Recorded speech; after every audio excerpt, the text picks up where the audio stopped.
My name is Emily Carter, and at that time I had already worked for TechVision for 6 years. It was one of the largest IT corporations that developed business software. I had come a long way. I started as an ordinary analyst, but I always wanted more. I did not have rich parents or connections at the top. I achieved everything only through my own work. My career was not easy. I experienced a lot. Unfair decisions of management, manipulation of colleagues, constant ignoring of my merits. But instead of giving up, I took on even more tasks, took responsibility where others were afraid, and proved that I was worth more. Over the past 2 years, I had become indispensable in the company. Many colleagues, frankly, did not understand why I had not yet received a promotion because most of the complex projects that we implemented could not exist without my work.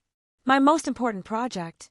3 months ago, our company received a major contract from an international client to develop a new CRM system that would automate business processes for hundreds of companies around the world. It was the most important task in TechVision's history, and I was the one who was ultimately responsible for the project. I knew this was my chance. If we successfully implemented the project, I would finally get the promotion I deserved. My boss, George Stevenson, had repeatedly said that my efforts would not go unnoticed.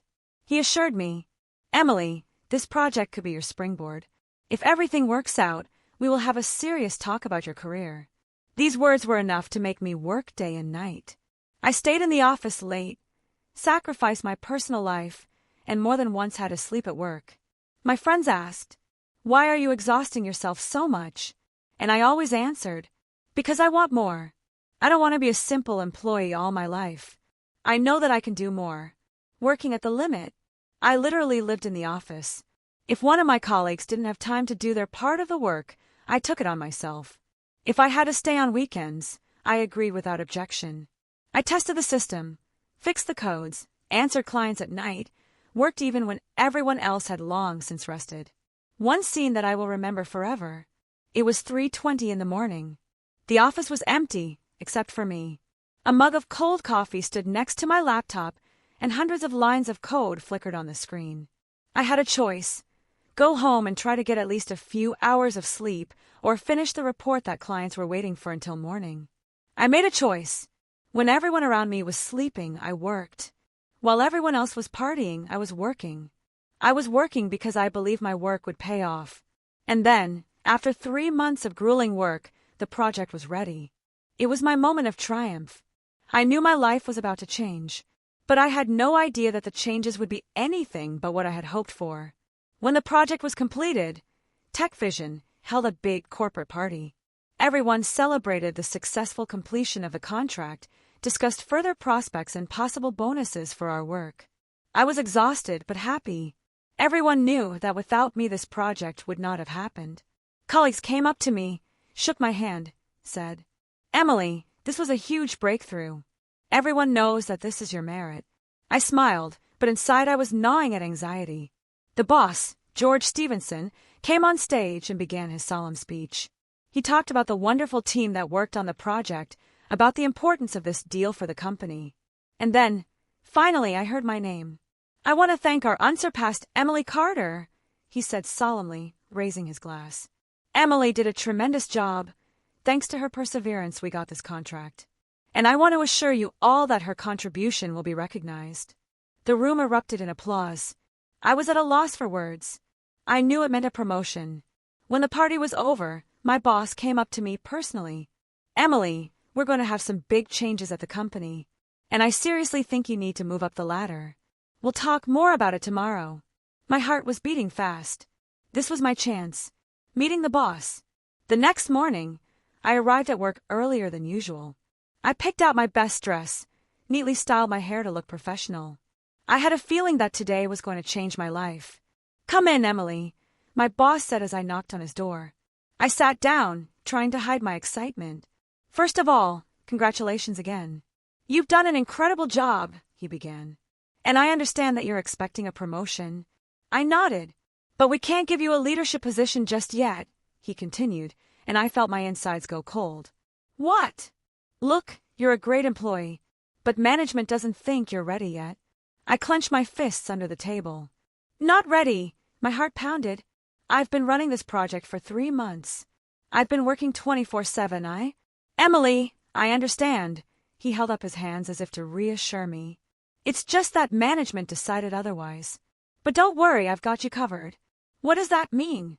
We've decided to reward you in a different way. You'll get a bonus. And I have something special for you. He took an envelope from a drawer and handed it to me. These are VIP tickets to the tennis finals. You deserve it. I was confused. I'm sorry, but I worked for a promotion, not tennis tickets. He sighed and leaned closer to me. Emily, I'm on your side. But there are things that are decided by the upper management. I want you to stay with the company, so I found something nice for you. These are the best seats at the match. You can rest after such a stressful time. I looked at the envelope and felt anger and humiliation wash over me. This was not my chance.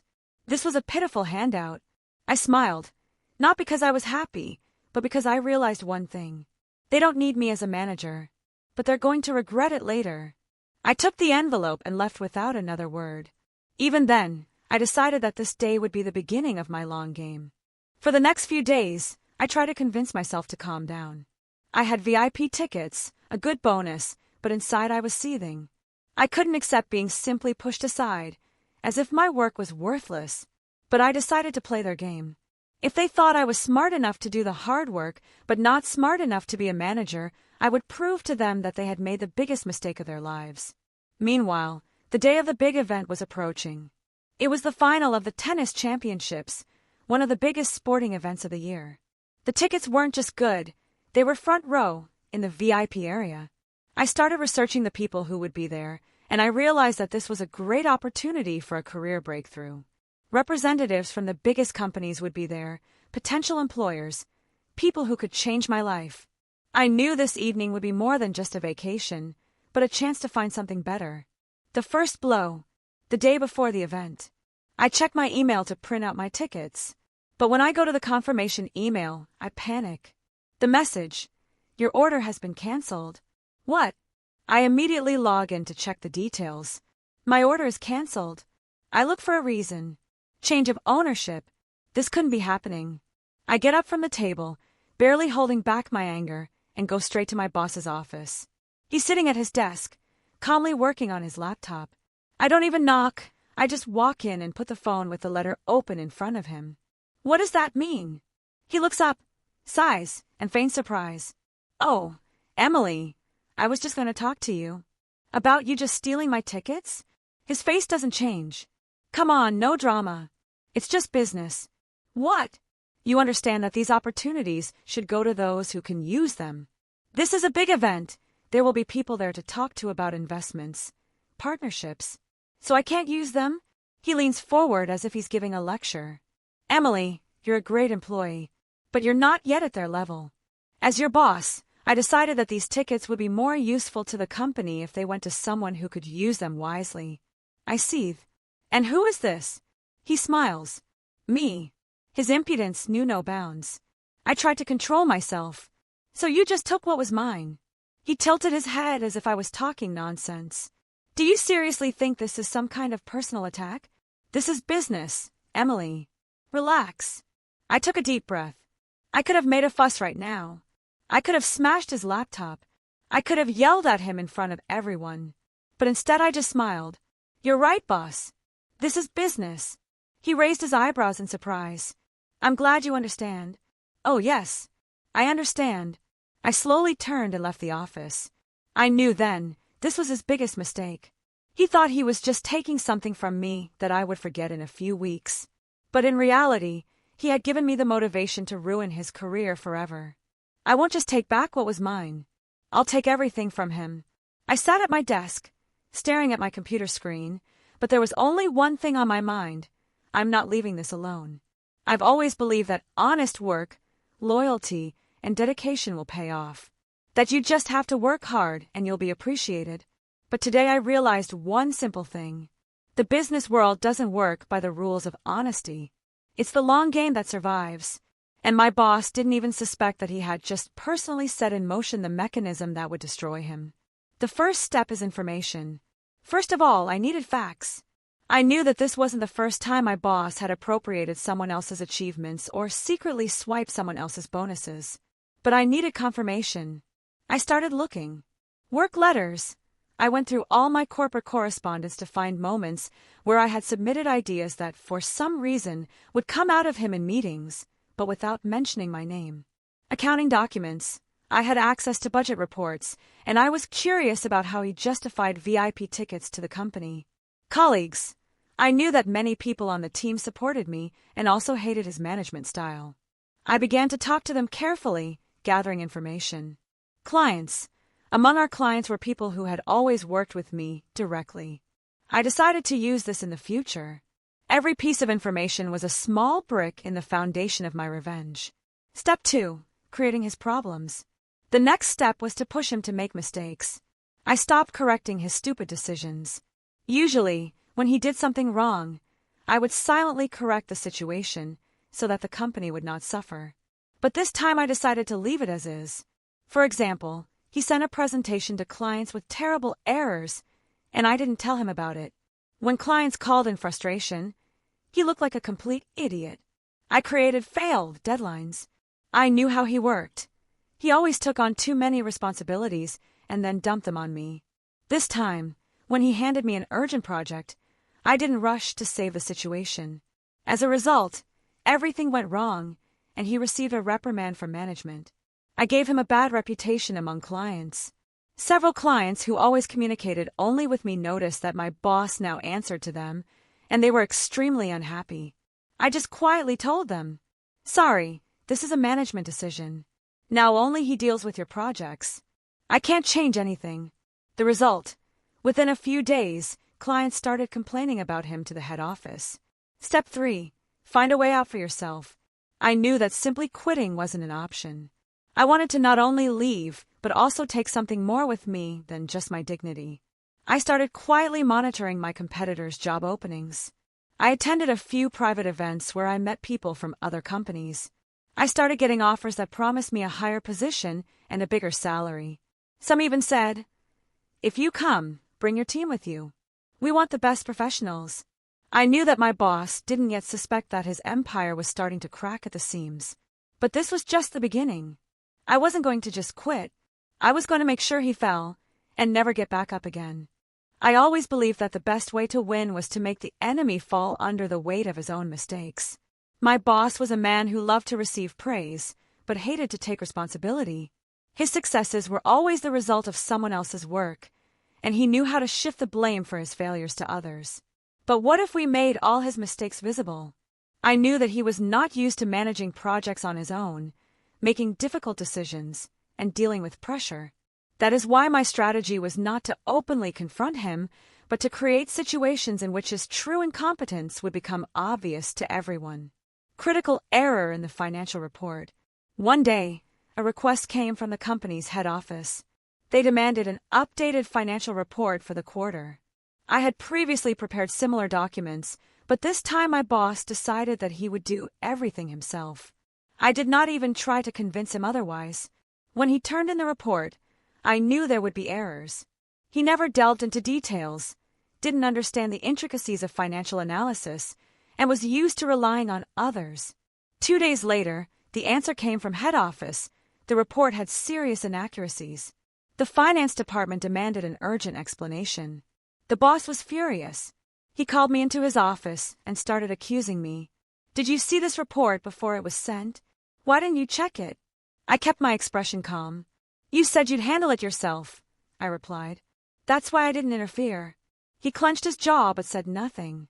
He knew full well that he couldn't publicly blame me. Everyone knew he was working alone this time. This was just the first sign of his weakness that everyone saw. Growing tensions among colleagues. Most of the people in our department had always silently obeyed him.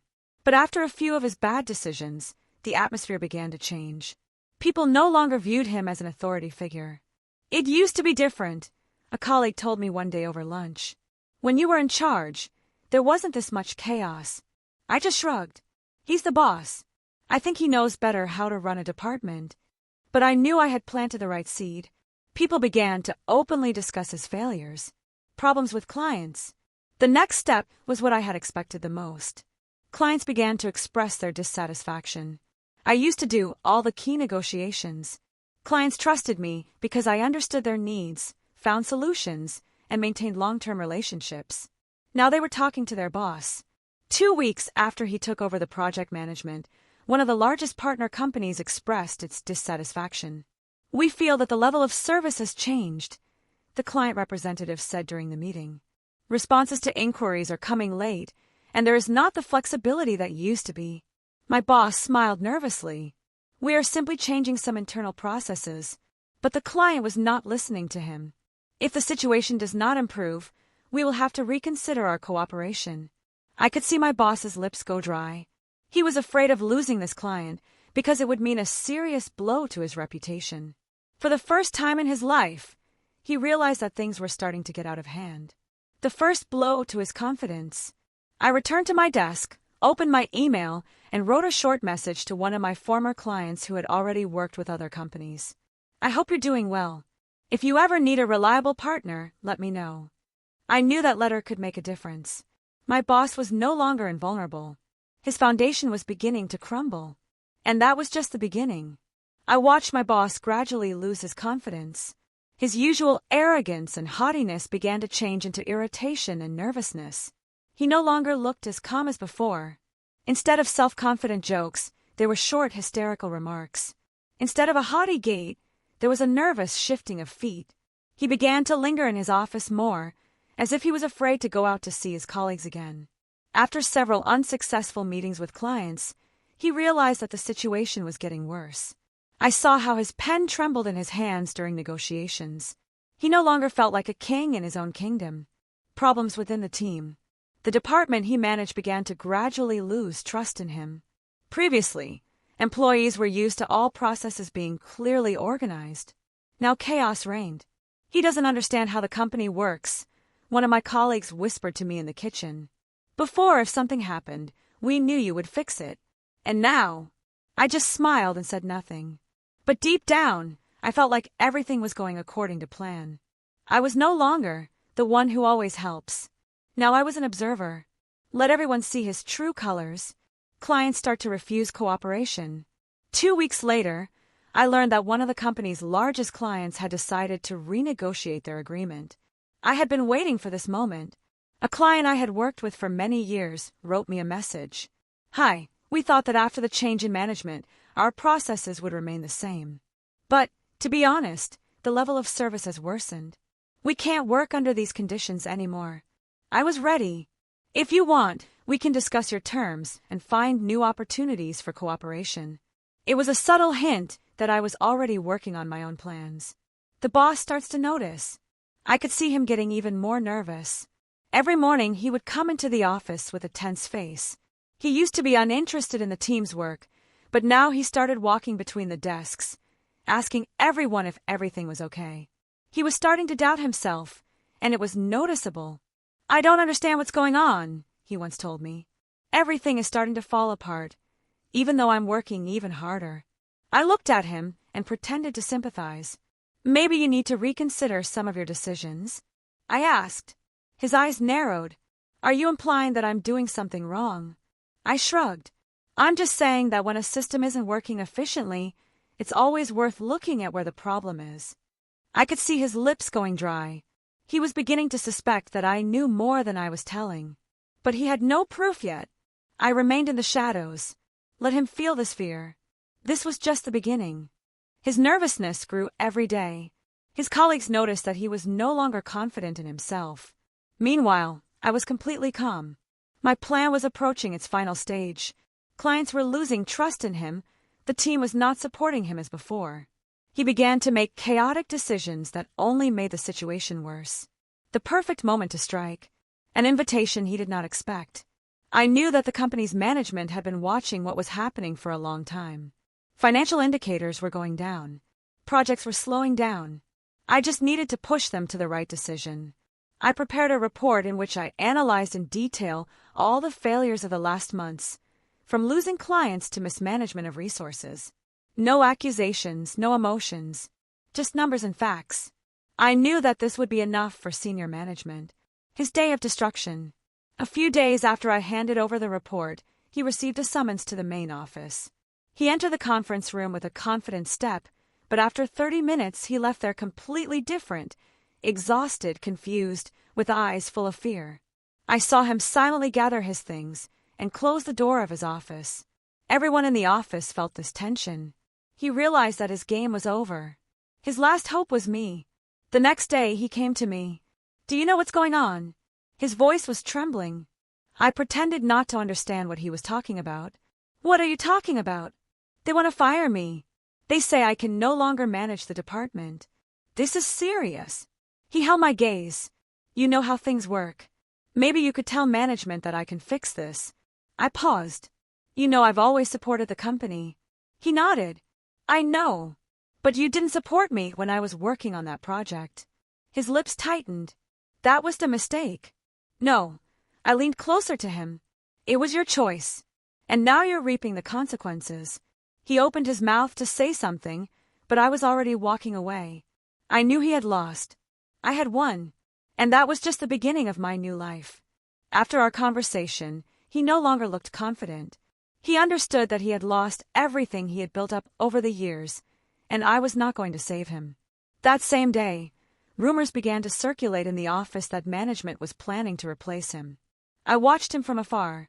He was still trying to create the illusion of control, but I could see his hands shaking as he flipped through documents. He did everything he could to look busy, to prove that he could still make a difference, but it was too late. The team's reaction. His behavior had changed. If before he had been commanding and acting as if he were indispensable, now he had become too friendly. He began to joke with employees, ask for their opinions, and try to be more open. But this only irritated the team. "Where did that arrogant leader go?" My colleague smiled. "A month ago he ignored us, and now he's suddenly so friendly?" I shrugged. He must have realized that his position was no longer so stable. "Did you know?" I looked at him and answered in a calm voice. "I knew that everything secret sooner or later becomes obvious." He nodded, understanding that I would not say anything unnecessary. Attempting to fix the situation. The next morning, the boss tried to hold an urgent meeting with the management. He walked around the office, gesticulating, proving his point, promising to improve financial performance and correct mistakes. I heard him say, "I know the situation is difficult, but give me a little more time." However, the answer was clear. The company can't afford to take risks. We need a new manager. His voice trembled. "You can't just get rid of me." But they could, and they did. A sense of triumph. He returned to his office, closed the door, and didn't come out for a long time. His colleagues looked at each other, whispering, "This is the end." Now he is in the same situation as all those he humiliated. I stopped in front of his office and heard him sigh heavily. He knew he had lost, and I knew that my best solution was to simply watch him destroy himself. He didn't give up right away. The next day, the boss decided to fight to the last. I saw him leave the office with a determined look on his face. He still hoped that he would be able to keep his job. His first step was to convince management that only he could save the company. His desperate attempts. He gathered all the top managers for a meeting. "We can solve all the problems," he said, smearing each word with a confidence that he no longer had. "We just need some time." But I could see that no one was listening to him anymore. The company director, who had previously trusted him, now sat with a cold expression on his face. "You've had enough time," he replied calmly, "and all we see is a drop in profits and a loss of customers." The boss clenched his hands into fists. "I can fix everything, I just need to change my strategy." One of the executives looked at him skeptically. "What have you been doing for the past few months?" Silence. Everyone was waiting for him to say something. But he had no answer. His cards were revealed. His attempt to enlist the support of the team. After an unsuccessful meeting, he began to seek support among the employees. "I always defended you," he would tell his colleagues, whom he had previously humiliated. "You know how I worked for this company." But the answer was always the same. "Do you know what it was like for us to work under your leadership?" People had not forgotten how he raised his voice, how he forced them to stay late without pay, how he took credit for others. Now he was pleading with those he had despised. His look when he saw me. He was standing in the hallway, desperately seeking support, and suddenly our eyes met. I saw fear in his eyes. He realized that I had been there all along, that I had seen his every move, that I knew what it was he had taken from me, and that now he stood where he wanted to see me, humiliated, helpless, useless to anyone. I moved closer, met his gaze, and said quietly, "You did it yourself." His lips twitched, as if he wanted to answer, but the words came out. I walked past him, knowing that his time was up. When I walked into the office the next morning, there was tension in the air. Everyone knew that everything would change today. The boss arrived later than usual. He tried to look confident, but I could see his fingers nervously gripping the handle of his briefcase. The last meeting with management. The CEO and top managers were already waiting. "Sit down," the CEO said, and it wasn't an invitation, it was an order. I was sitting in the same office where a few months ago he had told me that management is not for me, and now he himself was sitting in the hot seat. The CEO pulled out a folder of documents. "We've reviewed all the results of your work over the past year," he began, flipping through the pages. "Financial losses, lost reputation, mass layoffs." The boss was about to say something, but the CEO stopped him with a look. "When you got this position, you said the company would reach even greater heights. But instead, we lost key clients and dozens of employees." I saw the boss trying to hide his panic. "It's not my fault," he blurted out. "There was an economic crisis, circumstances." The director smiled coldly. "It's interesting that your competitors didn't lose as many clients as you. And even more interesting, it was your former subordinate who was able to build a successful department at a competitor." His eyes darted to me. He already knew that I had something to do with this. His last attempt to save himself. "I can fix the situation. Give me 3 more months." The director sighed. "We gave you a chance, and we won't give you another one." He took the piece of paper and put it in front of him. "There are 2 options. You write a letter of resignation of your own free will, or we'll fire you based on the results of an internal investigation, which, as you know, has already begun." The boss froze. He knew he couldn't afford the latter. Firing you for misconduct meant he would lose his reputation forever. His hands were shaking. I was silent, just watching. I didn't ask for this position. I wasn't trying to take his place. But he ruined it all. He picked up a pen and signed the document. His humiliation. He left the office looking broken. The office workers already knew what had happened. They stood in the hallway, watching the person who had humiliated them leave the building with their heads down. I stood next to him, watching his last step out of the company. And then he stopped. He looked back at me. "This is your job, isn't it?" he said quietly. I met his gaze. "No, this was your job. You ruined yourself." He didn't say anything else. He just walked away. After the boss was fired, silence fell on the company. His office was empty, and all the employees walked around the office, discussing the event that had become a real sensation. No one felt sorry for him. On the contrary, most even sighed with relief. I sat silently in my office, looking through my mail. I knew that changes had already begun. An unexpected challenge to management. The next morning I received a message from the director. "Come to me. We need to talk." I tensed up a little. I had done everything right, but was there a chance that they would find out about my role in this game? I went into the office. The director was sitting at his desk, looking through documents. He nodded to me for a chair. "Sit down." I sat down, trying not to show any excitement. "I carefully reviewed your results for the past 6 months," he said, "and I concluded you're the only person who really understands how this company works." I didn't answer, waiting for him to say where he was going. "After everything that's happened, we need a new department head. Someone who won't just sit in a chair, but can actually handle all the problems." He looked at me and smiled. "And we want it to be you." It was like an electric shock hit me. I'd been waiting for this news. I'd worked for it. But now that I finally heard the words, I was overcome with emotion. "Are you serious?" I asked. "Absolutely," he said. "This is your chance." I thought for a second. It wasn't just a job. It was recognition. It was proof that I'd always been capable enough to run this department. My first day as a manager. The next morning, I was officially introduced as the new head of the department. My colleagues applauded, their faces filled with genuine approval. "We knew you deserved it," one of my colleagues said. I just smiled. The boss who had once humiliated me left. And I stayed and rose higher than ever. I didn't just get a promotion. I got respect. And that was the most valuable reward. I sat in my new office, looking out the window at the city that was opening up before me. It still felt unreal. Once I was just another employee who was being devalued and used. Now I was a department head, a decision maker who would no longer be told what to do. But my story wasn't over. The former boss who stole my tickets, humiliated me, and appropriated other people's achievements didn't just disappear. He left the company in disgrace, but I knew that people like him always try to come back. And I wasn't going to let that happen. The last meeting. A few weeks later, I learned that my former boss was trying to find a new job. But his reputation was ruined. No one wanted to hire someone who abused his power and appropriated what belonged to others. He had no choice but to take a lower position or move on to another field. But fate decreed that we would meet again. One day I received a message from him. "We need to talk." I didn't respond right away. But then I wrote a short one. Tomorrow at 10 o'clock in my office. I knew he would come. A plea for a second chance. The next day the door to my office opened and he walked in. He looked different. Without the arrogance, without the condescending smile. "Thank you for agreeing to talk," he said. I gestured to the chair. "What do you want?"